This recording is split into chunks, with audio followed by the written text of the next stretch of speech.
اور آپ کے سارے کنسیپٹ کلیئر ہو جائے. ٹھیک ہے.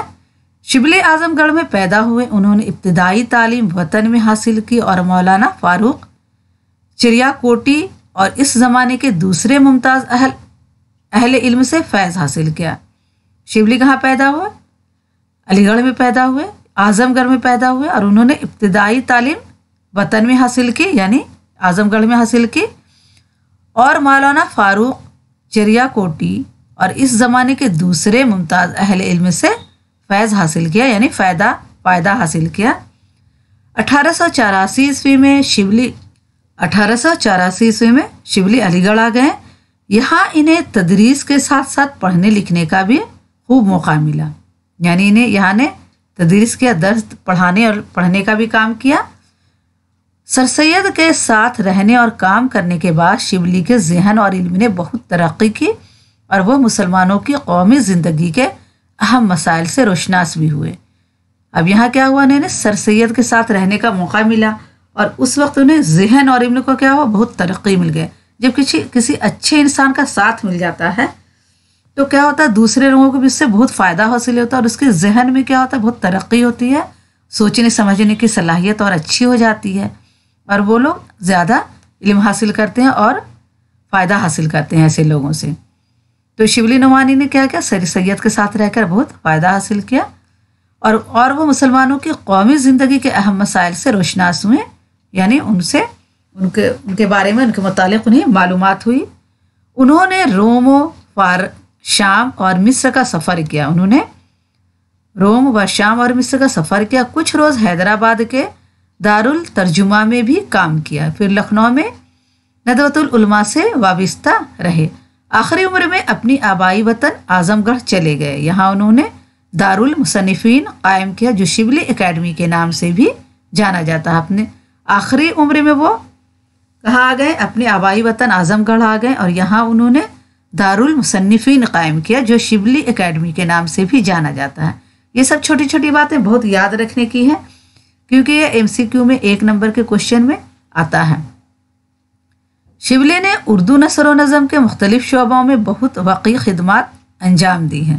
وقی یعنی بہت زیادہ، بہت بڑے پیمانے پر انہوں نے کیا ہے، اردو نثر و نظم کے مختلف شعبوں میں، ہر شعبوں میں انہوں نے وقی خدمات انجام دی ہے. تاریخ، فلسفہ، مذہبیات اور مختلف دینی و دینوی علوم پر ان کی گرفت مضبوط تھی.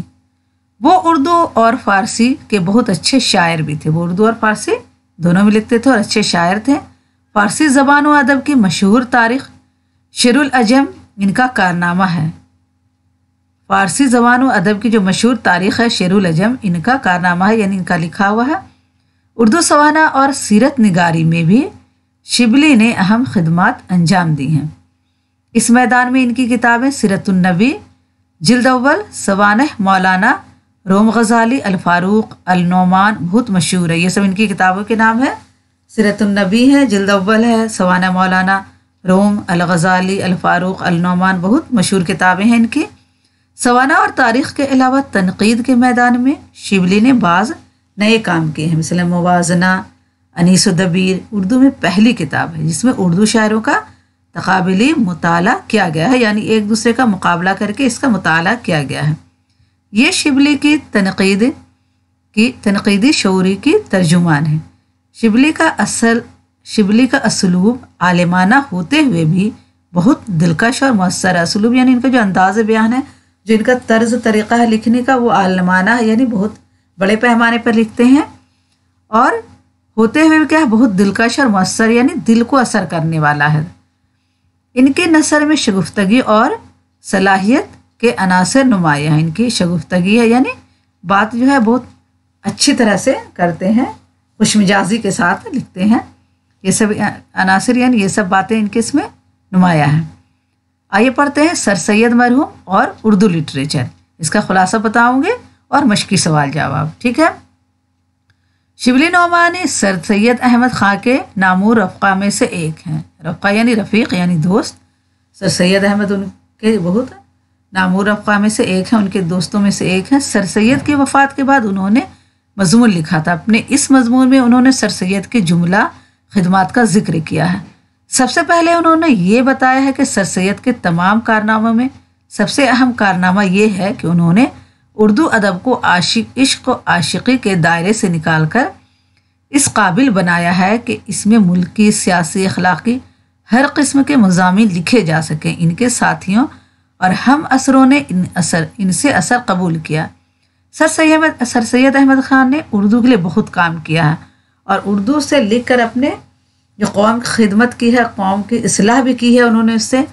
اور انہوں نے سب سے بڑا کارنامہ کیا کیا کہ اردو ادب کو عشق اور عاشقی کے دائرے سے نکال کے، اردو میں کیا ہوتا تھا، صرف غزل لکھی جاتی تھی، نظمیں لکھی جاتی تھیں اور عشق معشوقی کی باتیں ہوتی تھیں، لیکن انہوں نے کیا کہ اس کا عشق عاشق کے دائرے سے نکال کر اسے ہر موضوع پر لکھنے کے لیے تیار کیا، یعنی کہ اردو میں ہر موضوع پر لکھا جا سکتا، وہ سیاسی ہو، سماجی ہو، دنیاوی ہو، شادی بیاہ کی باتیں ہوں، کسی چیز پہ مضمون لکھنا ہو، یہ ساری باتیں کیا ہے اردو میں لکھی جانے لگی۔ تو انہوں نے کیا کیا کہ عشق و عاشق کے دائرے سے نکال کر اس قابل بنا دیا کہ ملکی، سیاسی، اخلاقی ہر قسم کے مضامین اس میں لکھے جا سکیں۔ اور ان کے جو ساتھی اور ہم اثر تھے، جو ان کے وقت کے شاعر تھے، ادیب تھے، انہوں نے بھی اس اثر کو قبول کیا۔ سر سید نے مفتی صدر الدین آزردہ، غالب اور صہبائی جیسے بزرگوں کی صحبت پائی تھی۔ اب سر سید کے وقت میں کون کون تھے؟ مفتی صدر الدین تھے، آزردہ تھے، غالب تھے اور صہبائی تھے۔ ان سب بزرگوں کی کیا صحبت پائی تھی، اس لیے شروع ہی سے تصنیف و تالیف میں مصروف ہو گئے۔ تصنیف تالیف یعنی لکھنے اور لکھانے کا کام انہوں نے بہت کیا اور اس میں مصروف ہو گئے۔ ابتدا میں شاعری بھی کی، آہی تخلص رکھا مگر چل نہ پائے۔ ابتدا دور میں پتا ہے بچوں انہوں نے کیا کیا کہ شاعری کی، اور شاعری میں انہوں نے اپنا تخلص کیا رکھا، آہی رکھا، مگر یہ نہیں چل پائے، اور نثر کی طرف توجہ دی اور اپنی سب سے مشہور کتاب اثار الصنادید لکھی۔ انہوں نے جب نثر کی طرف توجہ دیا تو انہوں نے اپنی سب سے مشہور کتاب لکھی اثار الصنادید، جس میں دہلی کی تاریخی عمارتوں اور اہل دہلی کا ذکر ہے۔ یہ کتاب بہت مشہور ہوئی۔ اب انہوں نے جو کتاب لکھی تو اس میں کیا لکھا، دہلی کی تاریخی عمارتوں کے بارے میں لکھا، اس کے اور دہلی کے بہت سے لوگوں کا ذکر کیا ہے، جو ادیب کا ذکر کیا، اور یہ کتاب بہت مشہور بھی ہوئی۔ اس دور میں غالب نے اردو میں خطوط نگاری شروع کی اور مراسلہ کو اپنے انداز بیان سے مکالمہ بنا دیا۔ اب اسی دور میں غالب نے کیا کیا، شعر و شاعری کے بعد انہوں نے خطوط لکھنا شروع کیا کہ جب آخری دور میں غالب جب بوڑھے ہو گئے، جب کبھی آنا جانا نہیں ان کا رہا، تو انہوں نے اپنے دوستوں کو خط لکھنا شروع کیا، اور خط بھی اتنے اچھے طریقے سے لکھتے تھے وہ کہ مراسلہ کو مکالمہ بنا دیا، یعنی خطوط نگاری کو، مراسلہ مانے ہوتا خطوط اور مکالمہ یعنی ہوتا بات چیت۔ تو انہوں نے خط کو کیا کیا، اس انداز سے لکھا کہ ایسا لگ رہا ہے کہ وہ خط لکھنے والے سے سامنے بیٹھ کر بات چیت کر رہے ہیں۔ انہوں نے مراسلہ کو مکالمہ بنا دیا۔ اس طرح سر سید نے جس آسان اسلوب کی راہ نکالی، اس کا سنگ بنیاد غالب نے رکھا تھا۔ اب سر سید تو اس طرح لکھ ہی رہے تھے، لیکن اس کا سنگ بنیاد کس نے رکھا تھا؟ غالب نے رکھا تھا، کیونکہ وہ شروع سے جب خطوط لکھتے تھے تو وہ ایسا لکھتے تھے جسے خط لکھنے والے سے وہ خود سامنے بیٹھ کر بات کر رہے ہیں۔ یہ انداز بیاں بہت پسند آیا اور نثر نگاری کے لیے ایک بہت بڑا تحفہ ہو گیا جو غالب کے خطوط تھے۔ 1287 عیسوی میں قوم کو بیدار کرنے کے لیے تہذیب الاخلاق کے نام سے ایک رسالہ نکالا۔ چونکہ بچوں ہم نے بتایا کہ انہوں نے اپنے قوم کے لیے بہت کام کیا، اور اپنی قوم کو بیدار کرنے کے لیے انہوں نے ایک رسالہ نکالا جس کا نام کیا تھا؟ تہذیب الاخلاق تھا، اور یہ کب نکالا گیا؟ 1287 عیسوی میں۔ اور اردو میں اس کے ذریعہ صنف مضمون نگاری کو فروغ دیا۔ انہوں نے سادہ اور پر اثر نثر لکھنے کی تلقین کی اور خود بھی اس پر عمل کیا۔ سر سید نے مختلف موضوعات پر لکھا اور خوب لکھا۔ سر سید نے الگ الگ موضوع پر لکھا اور خوب لکھا۔ سر سید نے انگریزی اخبارات سے براہ راست ترجمہ نہیں کیا، بلکہ اچھے مضامین کا خیال لے کر اسے اردو کے قالب میں ڈھال دیا۔ انہوں نے کیا کیا کہ انگریزی اخبارات کا ترجمہ نہیں کیا، بلکہ اچھے اچھے مضمون نکالے اور اس پر انہوں نے اردو میں خوب اچھی طرح سے لکھا۔ اردو کے قالب یعنی اردو کے قالب یعنی تھا قلب یعنی دل ہے، اس طرح سے لکھا کہ اس دل میں ڈھل گیا، یعنی قالب میں ڈھل گیا۔ خود امید کی خوشی ایک ایسا ہی مضمون ہے جو ترجمے سے زیادہ تخلیق معلوم ہوتا ہے۔ حقیقت یہ ہے کہ سر سید نے اردو نثر کی ترقی میں جو نمایاں حصہ لیا اسے ملک و قوم کبھی نظر انداز نہیں کر پائے گی، اور حقیقت تو یہ ہے کہ سر سید نے اردو نثر میں جو حصہ لیا، جو اس کی ترقی کی ہے اور اس کے لیے جو کام کیا ہے اور اپنے قوم کی خدمت کے لیے جو کام کیا ہے، اپنے ملک کے لیے جو انہوں نے کام کیا، اس کو کبھی نظر انداز نہیں کیا جا سکتا۔ یہ تو اس کا خلاصہ تھا۔ اب آئیے مشقی سوال جواب پڑھتے ہیں۔ سوال نمبر 1 ہے، شبلی نے سر سید کی 1847 میں لکھی کتاب، جس کتاب کا ذکر کیا ہے، اس کا نام اور موضوع لکھیں۔ تو جواب لکھیں گے کہ سر سید نے 1847 عیسوی میں جس کتاب کو لکھا تھا، اس کا نام آثار الصنادید ہے۔ اس کتاب میں دہلی کی تاریخی عمارتوں کا ذکر ہے اور ان کی تصاویر ہیں۔ اس کے علاوہ دہلی کے ممتاز لوگوں کا بھی اس میں ذکر کیا گیا ہے۔ یہ کیا؟ سر سید نے 1847 عیسوی میں جس کتاب کو لکھا تھا، اس کا نام کیا تھا؟ آثار الصنادید ہے، اور اس کتاب میں دہلی کی تاریخی عمارتوں کا ذکر ہے۔ دہلی میں جتنی بھی تاریخی عمارتیں ہیں اس کا ذکر ہے، اور اس کے علاوہ دہلی کے ممتاز لوگوں کا بھی اس میں ذکر کیا گیا ہے۔ سوال 2 ہے، سر سید کی انشا پردازی کا کیا کمال بتایا گیا ہے؟ انشا پردازی ہوتا ہے مضمون نگاری، مضمون لکھنے کا طریقہ۔